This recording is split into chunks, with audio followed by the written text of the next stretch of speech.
கள்ளக்குறிச்சியில் பிஸ்னஸ் முடிச்சுட்டு காரில் வந்துட்டு இருந்தோம் ஃப்ரெண்ட்ஸ். லெஃப்ட்டில் பார்த்தா நெல்லை கருப்பட்டி காஃபி. அப்போ வரைக்கும் எங்களுக்கு டீ சாப்பிடணும்னு தோணவே இல்லை. அந்த கடையை பார்த்தோன்னே திடீர்னு டீ சாப்பிடணும்னு தோணிடுச்சு. டக்குன்னு 3 டீ ஆர்டர் பண்ணிவிட்டு வீட்டுக்கு தேவையான ஸ்நாக்ஸ் எல்லாமே வாங்கி முடிச்சிட்டோங்க.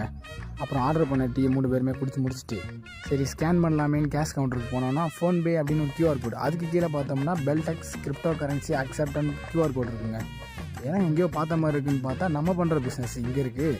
ஓகே, நம்மகிட்ட தான் வேலெட் இருக்குது, அதில் காயின் இருக்குது அப்படின்னு சொல்லி ஸ்கேன் பண்ணி டோட்டலாக 210 ரூபா வந்துச்சுங்க. நம்மளோட பெல்டெக்ஸ் டிவைட் பண்ணி ஒரு 30 காயின் சென்ட் பண்ணியாச்சுங்க. சென்ட் பண்ணிவிட்டு திரும்பி பார்த்தோம் அப்படின்னா ஓனர் வந்துட்டாருங்க. யாருப்பா இங்கே கிரிப்டோ கரன்சி பெல்டெக்ஸ் ஸ்கேன் பண்ணது அப்படின்னு சொன்னது. சார் நாங்கள் தான் சார் ஸ்கேன் பண்ணோன்னு சொன்னோன்னே, நீங்கள் மட்டும் இல்லைப்பா, ஒரு நாளைக்கு ரெகுலராக 4 பேர் வந்து விசாரிக்கிறாங்க, 2 பேராவது ஸ்கேன் பண்ணிடுறாங்க.